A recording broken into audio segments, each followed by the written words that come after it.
எல்லாத்துக்கும் வணக்கங்க. நான் உங்களுக்கு முத்துக்குமார் பேசுறேன். நானு இன்னைக்கு நம்ம என்ன பார்க்க போறோம் அப்படின்னா ஹெல்த்தி ஆக்டிவ் லைஃப் ஸ்டைல் பத்தி பார்க்க போறோம். பேர்லயே வந்து பாருங்க ஹெல்த்தி ஆக்டிவ்னு இருக்கு. இதுக்கு முன்னாடி வாழ்ந்த வாழ்க்கை முறையில எப்படி இருக்கும்னா நம்ம டெய்லி பேசிக்ல வந்து ஆக்டிவா இருக்கிற மாதிரி ஒரு வாழ்க்கை முறைகள் இருக்குங்க. ஆனா இப்ப அப்படி இல்லை இல்லைங்களா?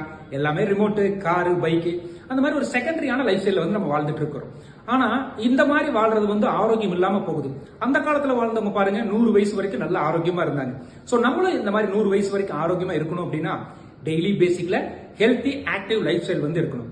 அதாவது ஒரு 30 மினிட்ஸ் வந்து ஃபிட்னஸ் இருக்கணும். அந்த பிசிக்கல் ஃபிட்னஸ் எப்படி இருக்கணும் அப்படின்னா நீங்க வந்து உங்களுக்காக செல்ஃப் இன்ட்ரெஸ்டோட பண்ணணும். 2 நாளைக்கு பண்ணிட்டு 4 நாள் பண்ணாம இருக்கிறது அந்த மாதிரி இருக்கக்கூடாதுங்க. டெய்லி பேசிக்ல ஒரு 30 மினிட்ஸ் ஃபிட்னஸ் பண்ணீங்க அப்படின்னா யாரெல்லாம் எக்ஸஸ் ஃபேட்லயும் எக்ஸஸ் வெயிட்ல இருக்கிறீங்களோ வெயிட் லாஸ் பண்ணி ஐடியல் வெயிட்ல ஸ்லிம்மா ஸ்மார்ட்டா ரிமைனிங் பார்ட் ஆஃப் லைஃப் நீங்க இருக்க முடியும். சோ உங்களால முடியும். டெய்லி பேசிக்ல ஒரு 30 நிமிஷம் ஹெல்த்தி ஆக்டிவ் லைஃப் ஸ்டைல் வந்து பண்ணுங்க. All the very best. Have a wonderful day.